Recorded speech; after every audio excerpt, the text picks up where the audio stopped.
Welcome to Art's Place, conservative talk from a different view. From the Casablanca studio in Golden, Colorado. Hosted by Art Carlson. At 4'6", liberals fear him, and conservatives love him. He's definitely a giant among men. Now, here's your host, Art Carlson.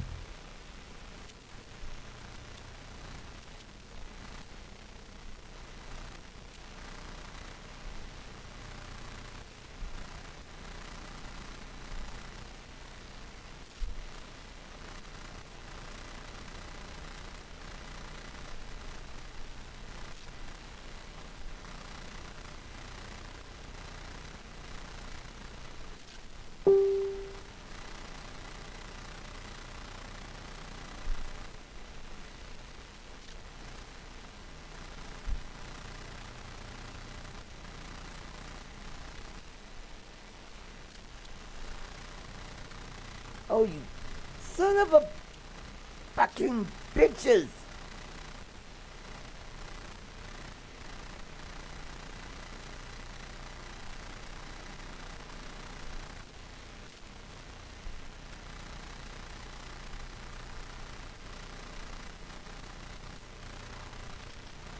Oh, there we go.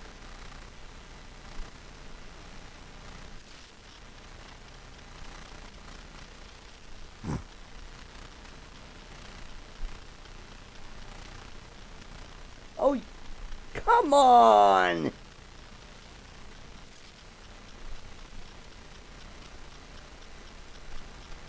Oh, now I've got... No, oh, wait a minute. I know what I gotta do. I gotta switch to transition. Alright, folks.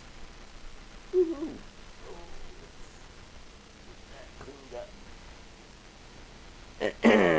Now, for some reason, we gotta...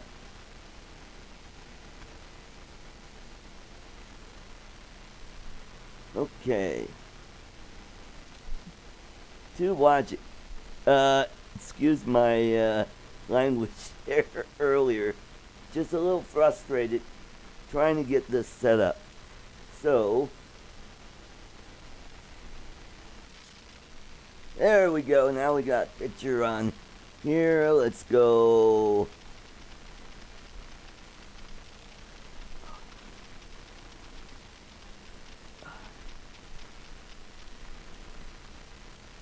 Oh, you gotta be kidding.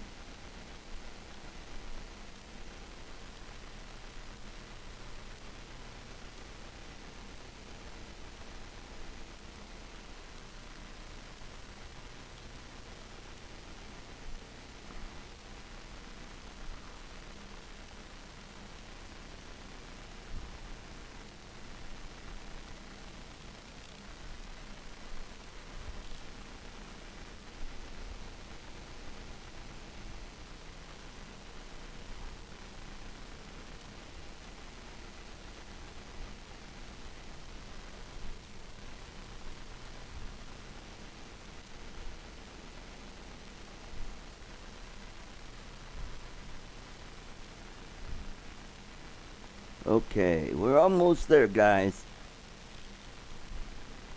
Here we go.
All right, there we go, folks.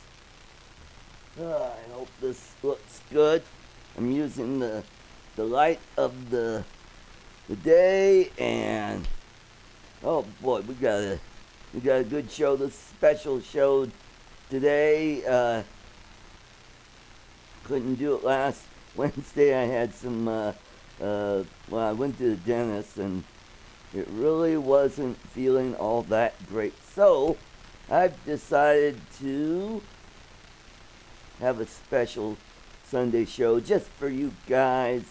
Did a little bit of something a little different today. One of my listeners, or one of my watchers, noticed that there was a humming noise in the background. And all right, Gary Grant, Marianne, and Ed Kalo. All right, welcome to the show. Yeah, he mentioned that there was a hum, and I was listening to one of the prior shows later on, and I noticed that with my headphones on. So what I did is I got a hand towel, put it underneath the computer to kind of absorb any noise coming from, I think it's coming from the computer, from the fan running from the fan on the CPU and on the power supply.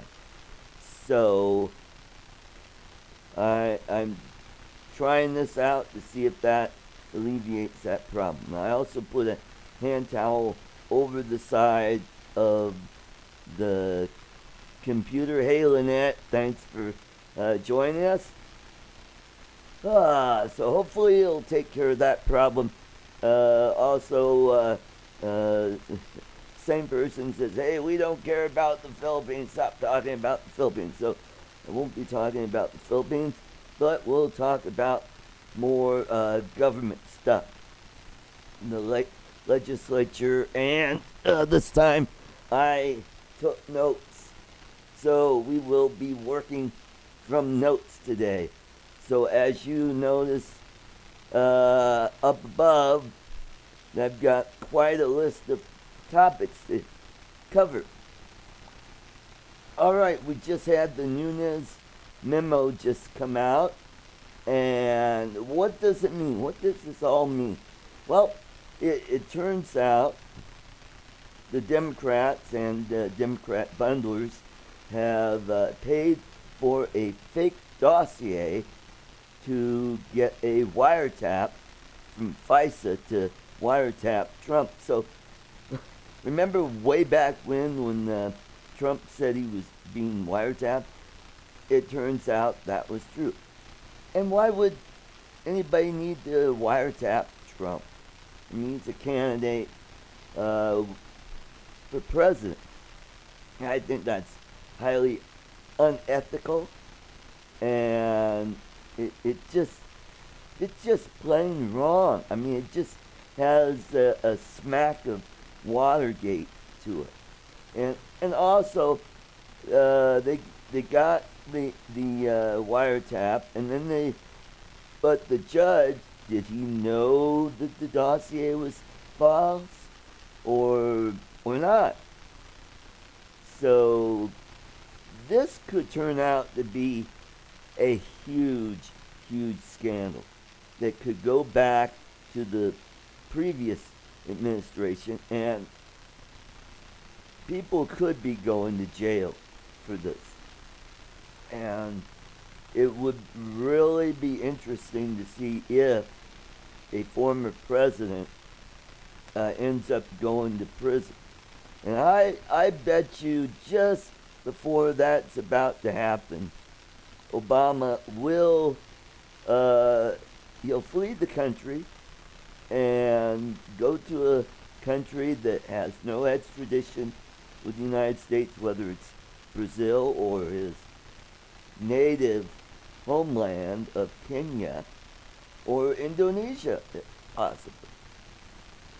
Because there is a lot we don't know about our former president, because he had just about everything sealed, from his high school records his college records. I mean, we don't know anything about our former president.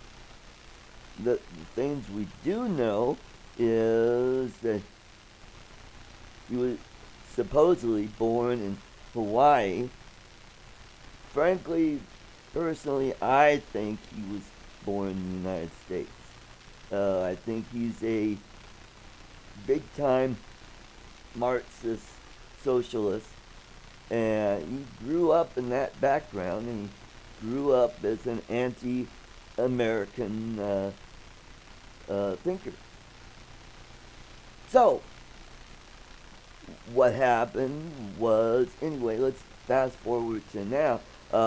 Definitely Hillary Clinton could be going to jail, and possibly Bill Clinton if it turns out that the Clinton Global Initiative was a big scam. He could be going to jail. So there could be two former presidents going to prison.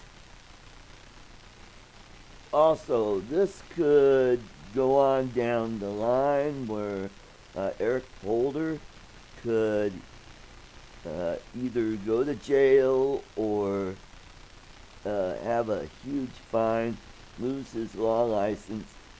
Like, that's going to be a big deal to these people, because what they'll do is they'll make their money going on the talk show circuit, not only here but around the world, and earn their money that way. And I think that if those people do that, that there should be a clause like any other person convicted of a crime cannot profit from that crime later on. And Holder's replacement, she could be in big trouble. Definitely, and it turns out the FBI is in real deep on this. There could be a lot of heads rolling in the FBI. I mean, but what's really sad about this, here we are, we have this major scandal, but the media doesn't want to seem to do anything about it. They're doing everything they can to circle the wagons around Hillary Clinton, Nancy Pelosi, Debbie Wasserman Schultz, and the like. So,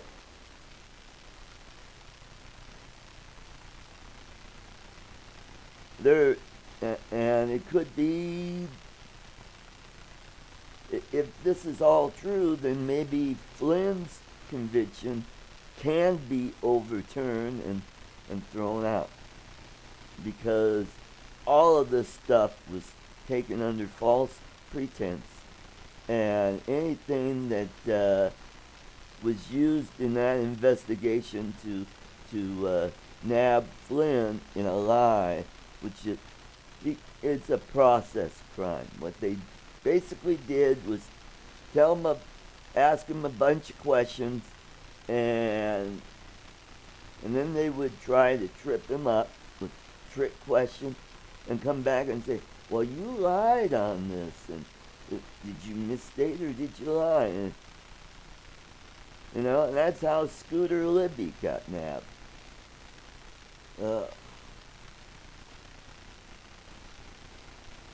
Anyway, so I hope the lighting's a lot better. Dang it, I'm still trying to get the lighting better, but that was one of the other complaints that I had about the previous show, that the lighting was really bad. So I hope you liked the background. Yes, I do read a lot of books, and that flag in the background, that was my father's flag from World War II. Every soldier that served in the military got one of those. So it's a 48-star flag. So let's get back to the show, because this person also said I tend to ramble, and I'm trying to keep on topic. And the memo. So this could lead to uh, other investigation. What should happen is we should have a Sam Irvin style uh, a commission investigation into the wiretaps. This could be bigger than Watergate because you got a person, I mean, basically doing the same thing what Nixon was doing, trying to find information or dirt or tried to railroad a candidate's campaign, and in doing so did it illegally, although it wasn't a break-in like with Watergate, but it was a false allegation to use to get a wiretap. And in the dossier, it was all this lewd stuff, Trump hanging out with a prostitute or a porn star in Russia, and something about golden showers. And I mean, if you were a judge and you read that, would you be kind of like, really? Is this what you're coming to me for? Besides, is that a crime? I mean, really? I mean, none of that is wrong, but they're trying to nail Trump on collusion. Well, first of all, it's not illegal for anybody to talk with someone from the Russian government. He's a candidate for president. He has every right to talk to Putin's people and to get up to speed on what's going on in that country. And it's not like there's no evidence, period, that Trump was working with the Russians to try to manipulate our election. Did the Russians manipulate the election? Quite possibly. And they've been doing this for many, many years. And why would they want to screw around with our elections by, because number one, they can, to see if they can, and to see how it benefits them. And the Chinese and other people from around the world, they're all doing the same thing to our elections. All right, Scooter McGee is in the house. Toe Jam, all right. Richard Anderson, yeah, Dennis, Amber, all right. We got a lot of people joining in. Gary Grant, all right.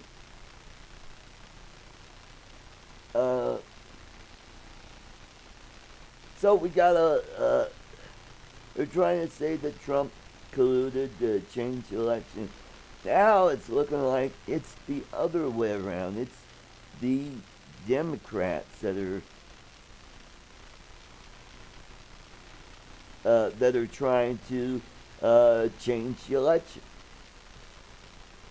But on one hand, the Democrats, they were all convinced, we're going to win.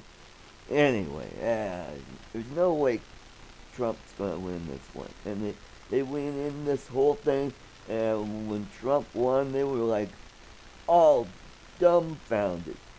And then you've got all these snowflakes that are crying and all huddled up, curled up in a fetal position.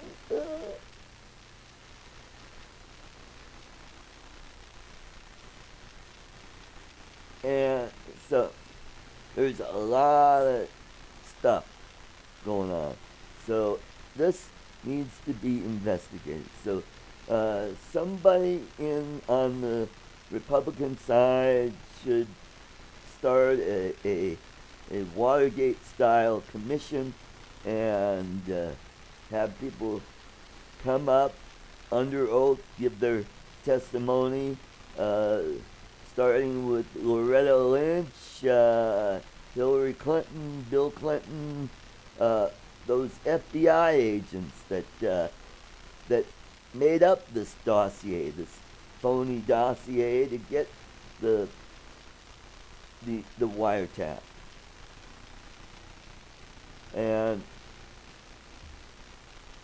they need to do this, and then later on, if it leads to a trial, boy, this could go on and on.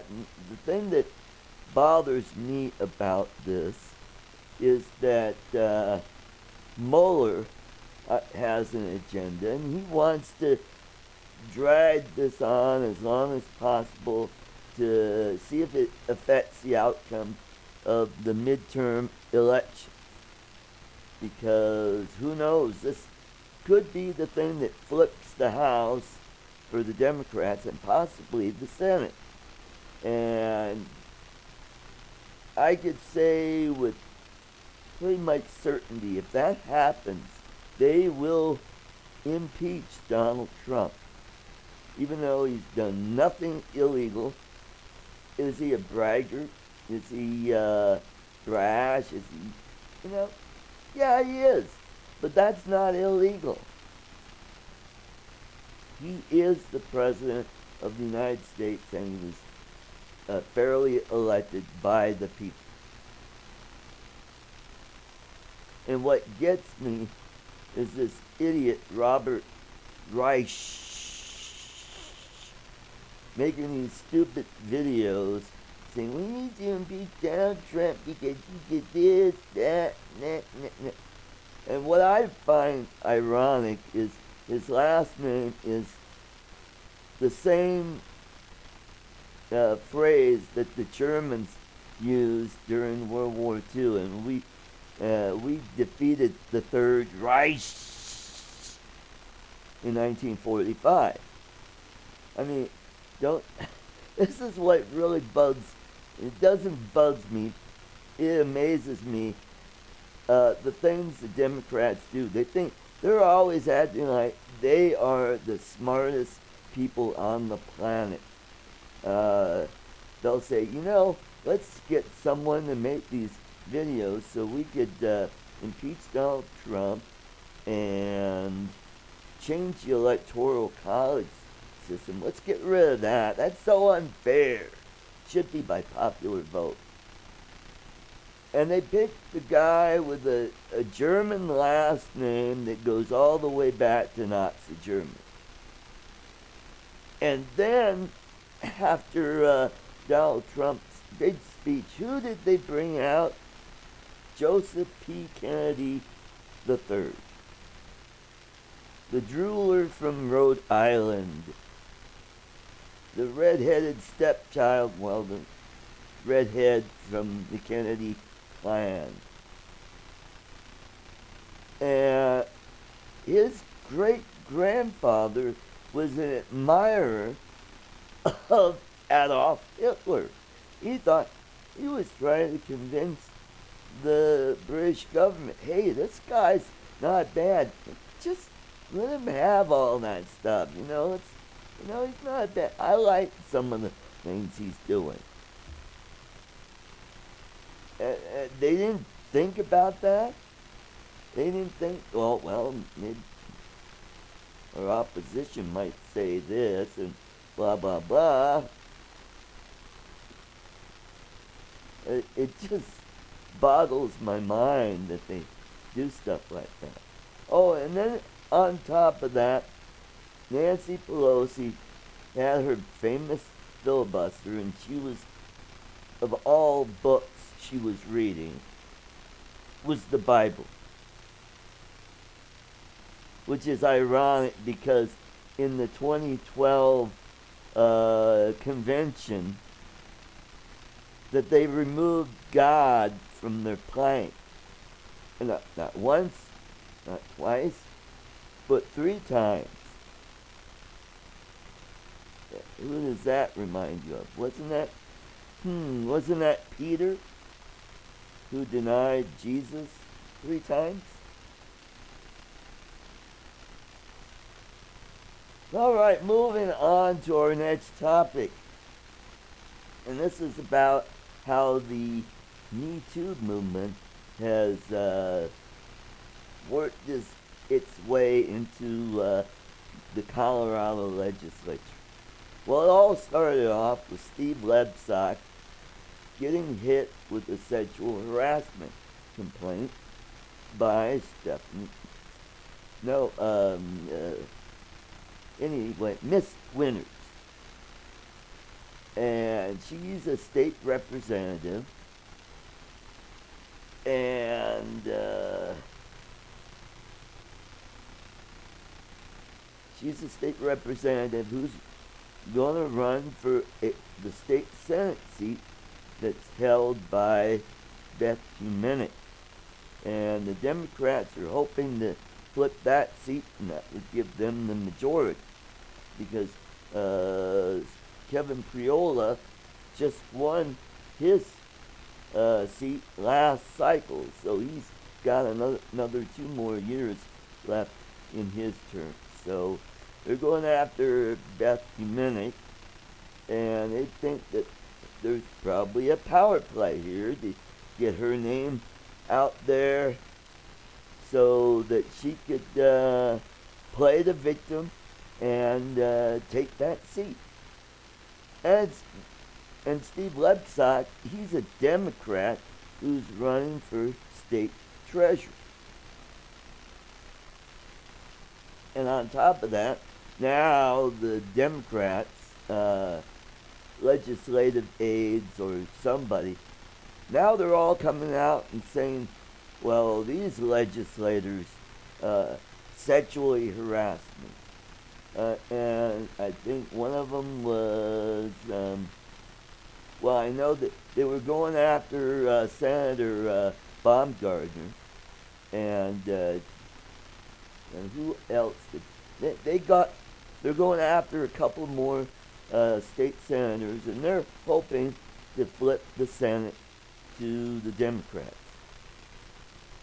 Now, in the House, the Democrats have a 9-seat advantage, so the Republicans would have to win 5 of those Democrat-controlled seats to take back the House. All right, Maria just joined us, and Gail, good, and Jim Russell, some more Kimball grads. Welcome to the show. I hope you like my Russian shirt on.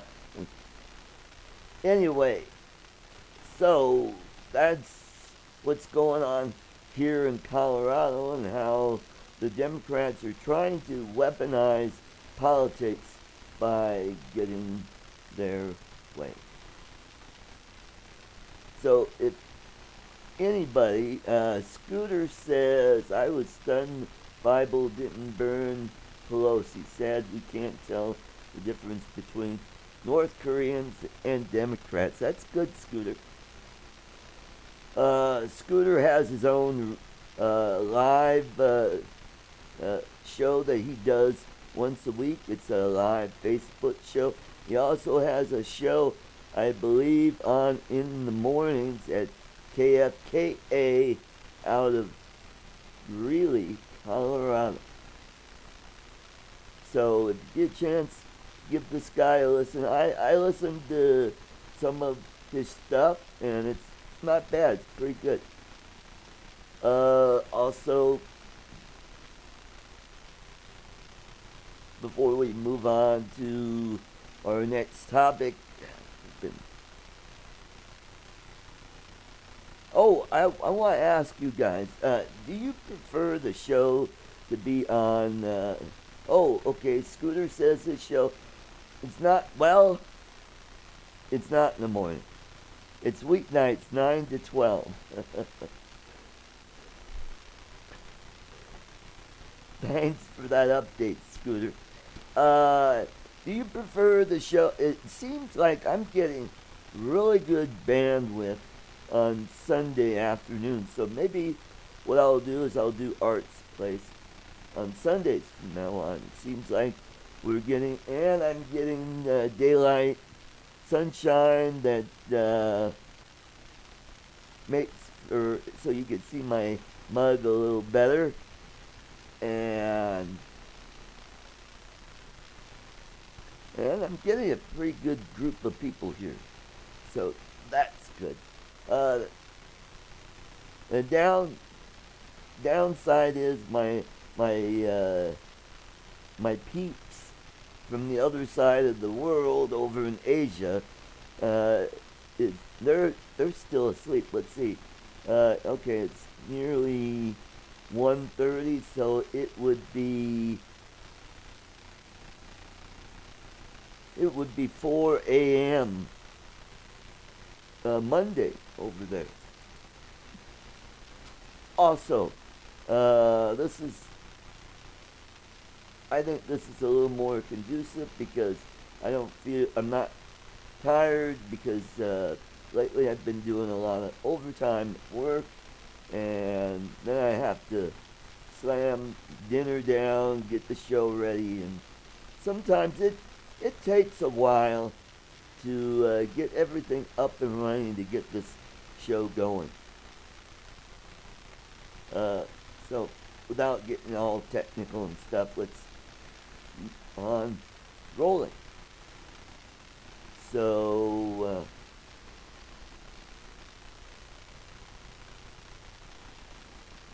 yeah, let's keep on rolling. I don't want to get some of these notifications. Okay, let's. All right, I want to. We're looking good here. We got one person watching on. Okay, we're looking. I'm not really happy with the video quality on YouTube. Man, I have to fix that up. All right, so let's get back to the show. So, what say you guys? Do you have any questions? Any things to add? Have you been watching the Olympics? We'll talk about the Olympics in a bit here. I haven't really had a chance to watch any of the games. You're going. I lived in Michigan for about 10 years, and when we first moved there, we lived just north of Detroit in a nice community. First, we lived in Royal Oak for a year, and then we moved up to Troy. And while living there, we pick up stations from Canada because on the other side of Detroit River is Windsor, and we get some of the programming out of there. And I'm watching this game. I said, Dad, what is that? I mean, it looks like they're on a hockey rink, and they take these big round things and they slide them down the rink, and there is like a bullseye on the other side of the rink. And what they do is they get the little whatever that thing is, they call it a stone, and they get it to the closest to the center of that bullseye as possible, and then each team gets to throw their stone, and it's very similar to shuffleboard here in the United States, only on ice. But here's where it gets interesting.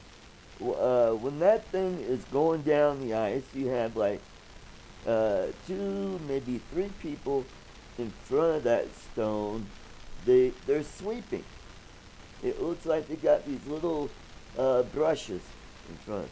And I think what they do is they make that area a little slipperier and kind of get that stone either to go faster or slower, so they could manipulate that stone to knock their opponent's stone out of the circle and have their stone in the circle. And the circle is like a bullseye where each ring represents certain points. So if you're in the center, you get the most points. If you're in the outer circle, even if you're only partially out of the circle and you're still in with that in the circle, you still get a point there. So that's an interesting sport. Plus, I got to watch a lot of hockey, a lot of Red Wings hockey, and then hockey from Windsor, and that. Oh, and then I got to watch Canadian football, which that's a whole different thing. Yeah, it's called curling. That's right. So I thought, wow, that was an interesting sport to watch. So I got introduced to curling. Another sport that I like to watch is speed skating, which is interesting sport because, boy, those guys are really hauling butt, and they go around that track, and you gotta keep your feet under you, or else if one small move and you're going off into the boards, and that's a good sport to watch. Skiing, I've seen skiing, and it's like, oh wow, let's see who could go down faster than the last guy. That's just me. Hockey is a little more entertaining because then you get to see some real action there. Where back when I lived in Michigan, only amateurs could play on the American hockey team. But it wasn't fair because a lot of the foreign Olympic teams had professional hockey players on there, and these are guys that play in the NHL.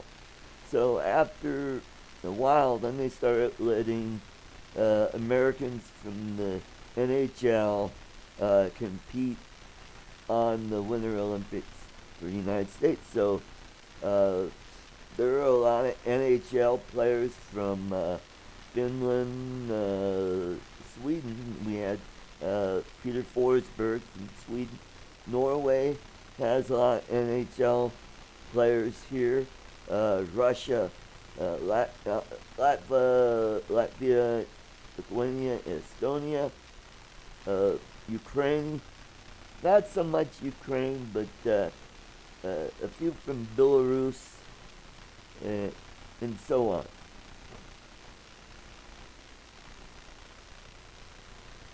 But, and last I checked the medal count, let's check that out. Norway leads the medal count with 8. They have 1 gold, 4 silver, and 3 bronze. And the United States has 2 medals. We have a gold and a silver. And I know I promised this person, Rick Enstrom, not to talk about the Philippines, that they do have 2 athletes at the Winter Games, which I thought was pretty amazing. We have a skier. He's half American, half Filipino, so he's representing the Philippines in that sport. And we have a ice skater, which it's nice to see the Philippines being represented at the Winter Games.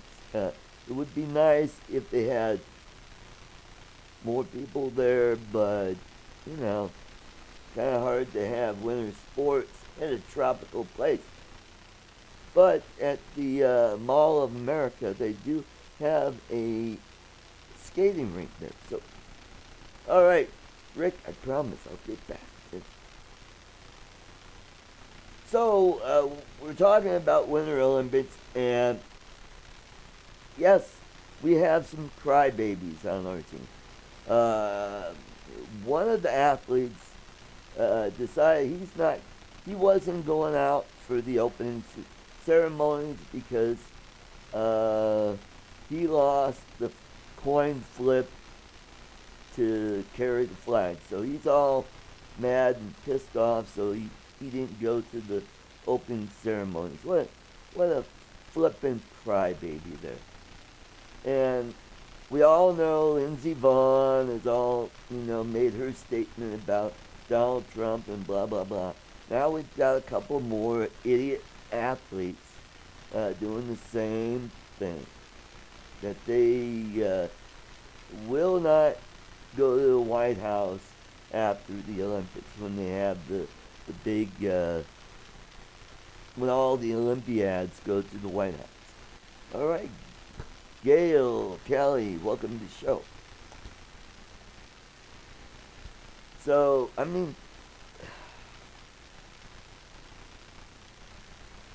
know this is nothing really new because there were athletes that didn't go to the White House when Obama was president. There were athletes that didn't go to George W. I think it goes further back. I think memory serves me correct that there were athletes that decided not to go to the White House as far back as Ronald Reagan. Do we really need to bring politics into sports? And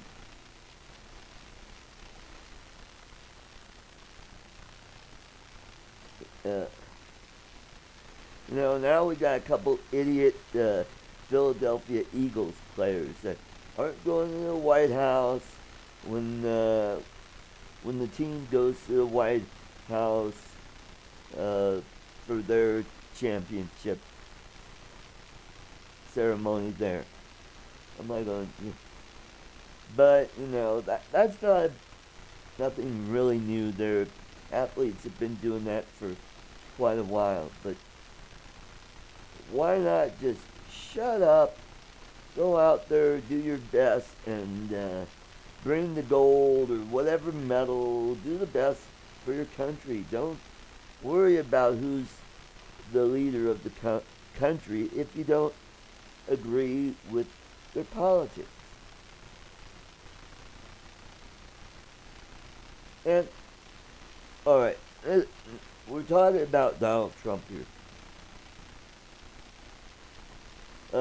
All these athletes, and it's not just athletes, it's actors and so forth that are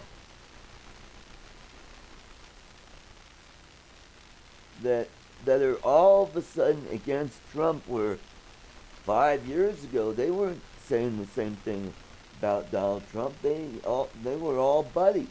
But and this is all manufactured by the media. The media is what's telling all these people, well, he's a bad man now. Why? Because he ran for president as a Republican. And all of a sudden now he's a bad person. Where 2 or 3 decades ago, he won awards and accolades from the NAACP for his contributions to minorities. This is a guy that his company employs a lot of minorities, and he takes care of these people. There was a woman at one of his hotels that was having a hard time because she wanted to go to school. She wanted to get a college degree. And what did he do? He helped her out with that. He helped her fund her schooling, and he made sure that she had a job. She was able to take care of her family and go to school, and that's just how Donald Trump is. And how all of a sudden, because he's a Republican president, he's a bad person. And this kind of stuff needs to stop. It's like, whether you agree with Republicans or Democrats, we need to stop making each other out to being the evil person, you know? So, getting back to the script here. Oh, right. Oh, and while we were talking about the Me Too movement, I was on the Facebook page for Principles of Liberty. And this was where I got this from. And I kind of made a message that, or made a statement, a posting saying that the libertarians would love this, because what they'll do is they'll purposely put a candidate in there to flip that seat to the Democrats. Oh God, you ought to see all the libertarians I didn't even bother to read their responses because I know it's a bunch of baloney. Because this is my personal opinion. I think libertarians are deluded. They hate Republicans. It seems they hate Republicans more than they hate Democrats. And they just won't sit down and think about what they're doing. Because if Colorado ends up like California, there's just no turning back. You could put as many libertarian candidates out there as you want after that. You're still not going to win any seats. And all those liberties that you lost because the Democrats are in control, did you get them back? No, you didn't. Now, at least with a Republican majority in one or both houses, at least we'll be able to hold on to those liberties that you claim to cherish so much. I cherish those liberties too. But if the Democrats ever control this state like those idiots in California, you know, this state is going to be so screwed up that first thing they're going to do is do away with Tabor. And once they do that, your property taxes are going to go through the roof. Everything is going to go up. Everything is going to be so expensive, just like in California. They'll kill the oil industry here in Colorado, which employs a lot of people. They will kill the mining industry here in Colorado. They will, and agriculture, they will kill that as well, because they'll put so many restrictions on agriculture. They'll say, well, you can't put this chemical on, you can't do this, you can't do that, and blah, blah, blah. And next thing you know, we'll have a lot of vacant land out on the eastern and western plains that's not being used for agriculture because of rules and regulations that the idiot Democrats put forth. So if that's the kind of state you want to live in, hey, so be it. I'm nearing my retirement age, and if that happens, I'm not going to stick around, because I'm not going to have my retirement taken away by these idiot Democrats. I'm not going to stick around and fund some stupid program like, these safe needle injection sites. Yeah, can you believe that? They wanted to do that here in Colorado. Fortunately, the Democrats have decided to pull that bill. I'm like going, good Lord, how stupid do you have to be? You're going to have stations where uh, junkies could shoot up heroin with under safe supervision. Really? I mean, we call these enablers. We don't want people shooting up heroin. We need to get these people off the heroin. And one of the things, if you want to do that, you gotta have a healthy economy, so you have more people working, and they'll be less likely to get into drugs or alcohol, because people will be responsible. It's usually when people don't have a job and they have no hopes of a future that they fall into drugs and alcohol. Yeah, I know, because I've seen friends of mine go down that road, and some of them never made it back. Some of them turned their life around and became responsible citizens of the state of Colorado.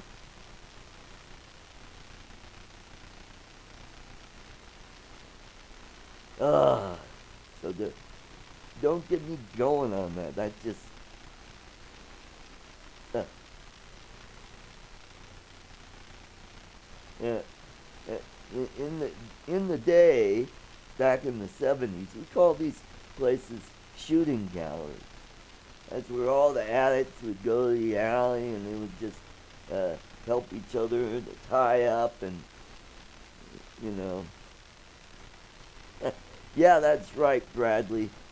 Blood pressure. Get my blood pressure. Hey, Bradley, I love that cup that you gave me. That is, I think I showed it in a previous video.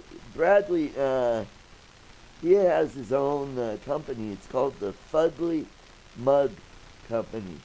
And this mug, what it is, it has all around the outside, it has all the different lightsabers from Star Wars. And we put something hot in it, the saber glows. Really cool. Thank you very much, sir. Thanks for the cable. The cable is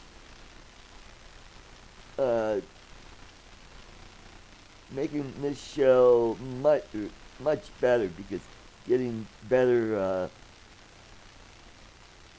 bandwidth. And oh yeah, his company is the www.fuglymugcompany.com. So go to that.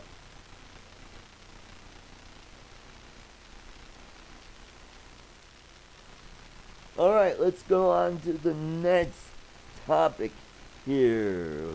We're going to talk about the budget spending that was just passed. A lot of people were all up in arms. They're all, oh, holy cow. You got to have a spending bill. And this also works into another topic that I want to talk to. So they kind of go hand in hand. It's how to govern.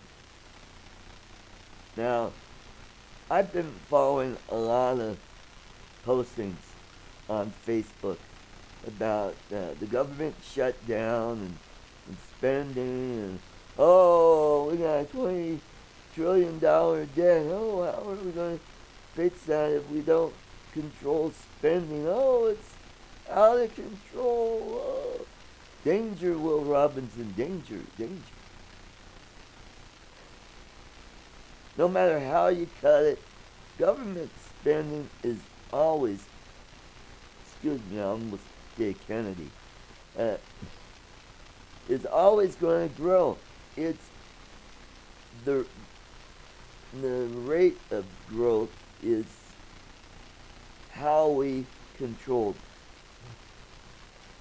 Now you're working with Democrats. They don't care about, the growth rate. They want as much money. To them, they think We could just print it up. We could just, well, either tax people more or print more money. That's how we could fund it. Because a lot of these people, for the life of me, most of these Democrats, I'd say about a good 95% of them are Democrats.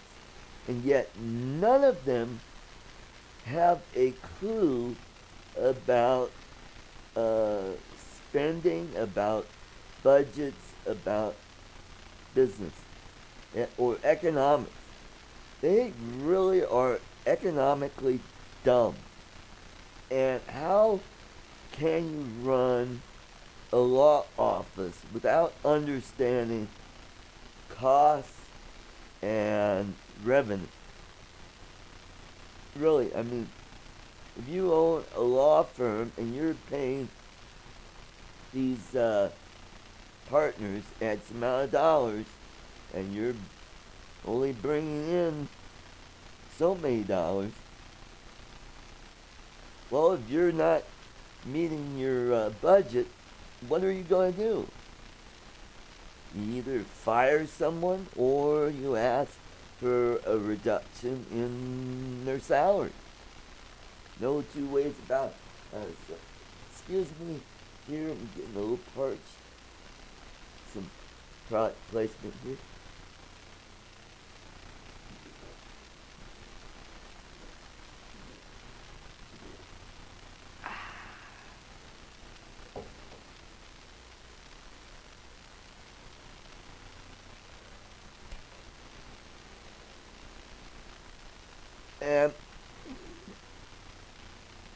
And this is my question to a lot of these Republicans. What is the lowest amount of the lowest rate you want to?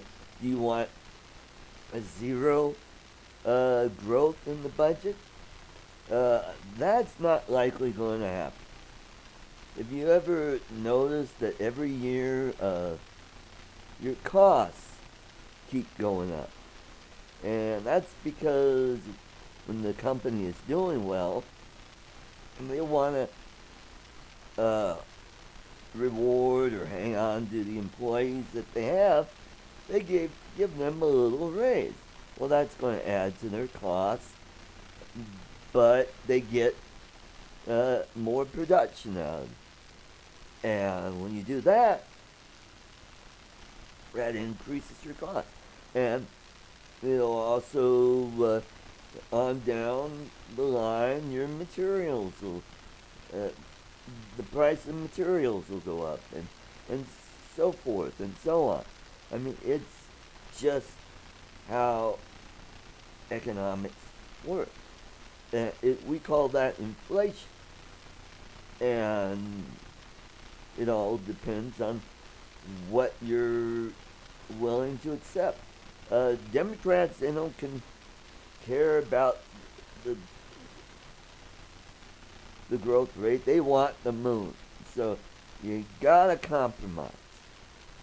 You gotta work with them, or otherwise you have nothing. This is how governing works. And now that we are in control, the only way they could stop us is with a filibuster. However, you gotta remember, we're Republicans. It's a lot like herding cats. To get any group of Republicans to agree on anything is a huge, huge task. Now, with Democrats, they're almost like Borg. I mean, whatever the queen bee says, the collective will follow. And they will punish people that step out of line. Where Republicans, we don't. I mean, we only tend to punish people that get out of line unless they really do something stupid. Kind of like Gordon Kleinschmidt. That's about the only time I saw a Republican ever get punished for doing something stupid. Democrats, they do stupid shit all the time and they never get punished. For example, Suzanne Williams, when she killed that driver up in northern Texas, did she resign? No. She stayed in office, served out the rest of her term. She was term limited. Should she have resigned? I think she did. She screwed up.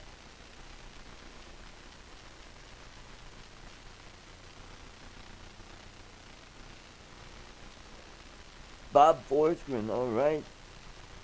Welcome to the show, Bobby. Gary Pierce, we got good folks here.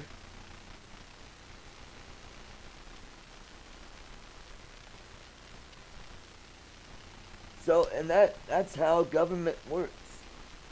Now we got people like, the principles of liberty people. I'm about liberty too, but if you're going to just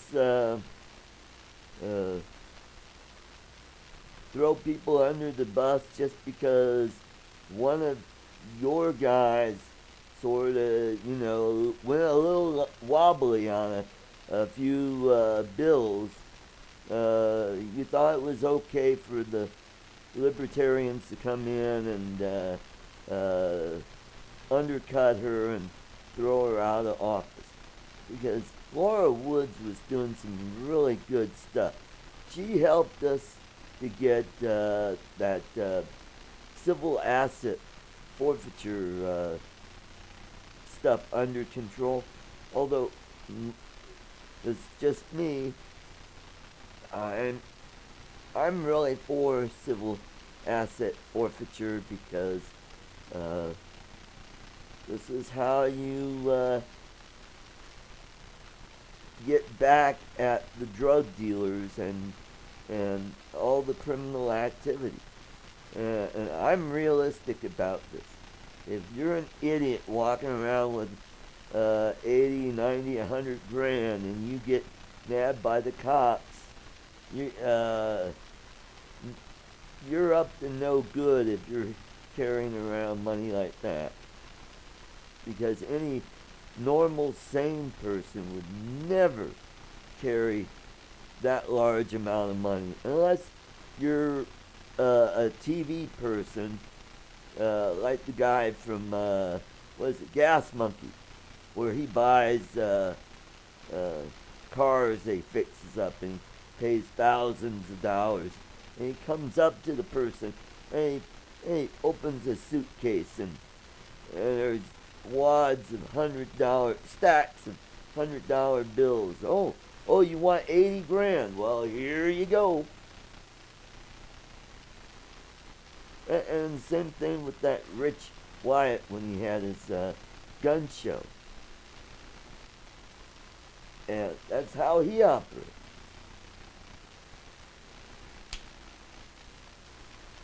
So, when you're in government, when you're a state legislator or even in Congress on the federal level, you're going to have to work with people.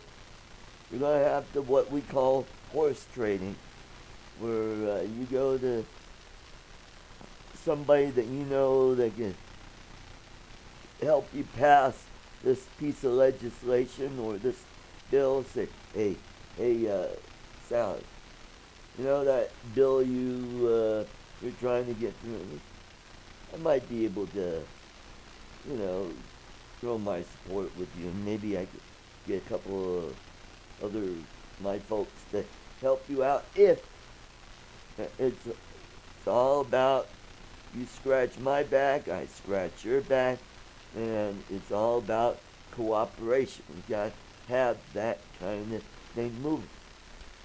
And the deal is to try to have more of your guys control the committees and the assignments, the more power your party has. And the Democrats know this, and that's how they play. But the Democrats, they all play on a different set of rules. And a lot of them are not ethical people. A lot of them aren't. I mean, I'm not saying that all lawyers are bad, but if they're a liberal, and this is their mindset, liberals, all they think about is,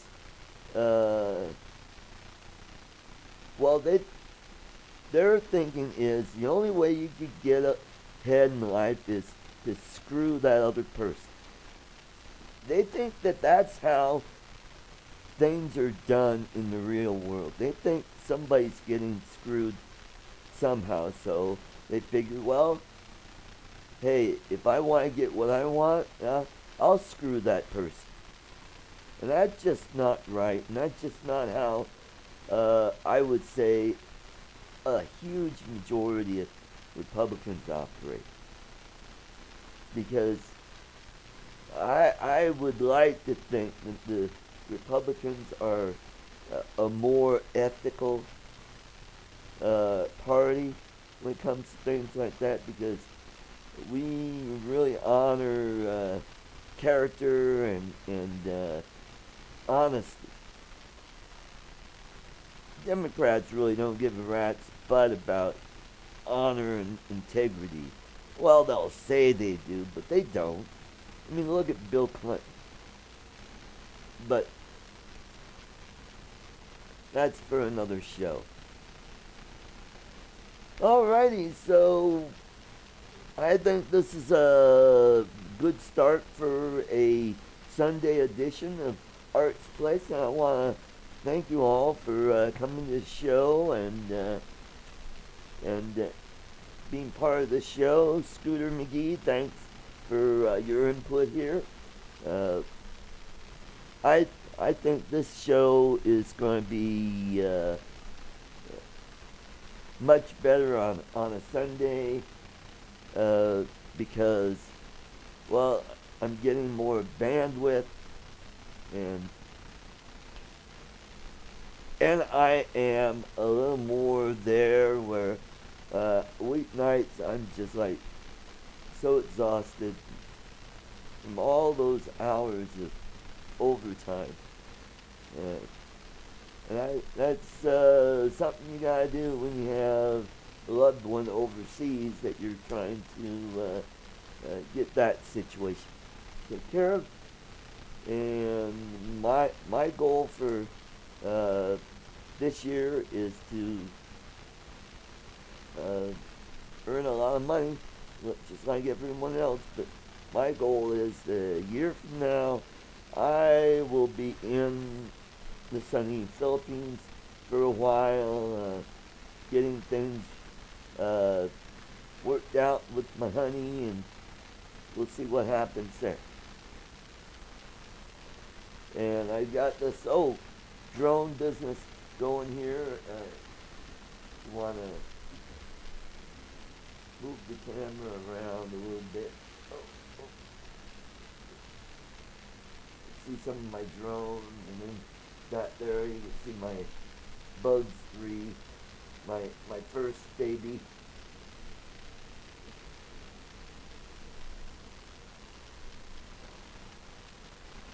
Yep. And you can see my guitars too. Yep.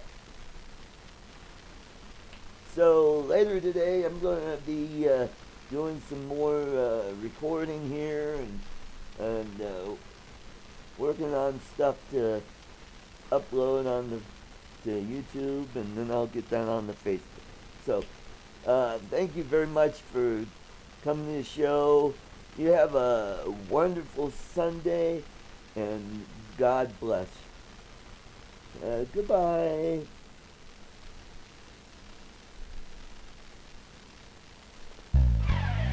Welcome to Art's Place, conservative talk from a different view.